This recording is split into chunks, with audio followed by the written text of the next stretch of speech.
കയ്യൊഴുകി ആണ് നേതാക്കൾ ഏതായാലും യൂത്ത് കോൺഗ്രസിന്റെ നേതാവ് ഒപ്പം പോയതിനെ കുറിച്ചുള്ള ചോദ്യത്തിൽ നിന്ന് ഒഴിഞ്ഞു മാറിയിട്ടുണ്ട്.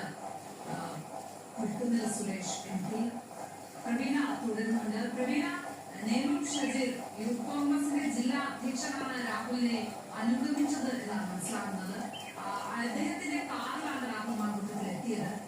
അങ്ങനെയെങ്കിൽ ഒരു അടിയന്തര നടപടി ആവശ്യമല്ലേ ഷജീറിന്റെ?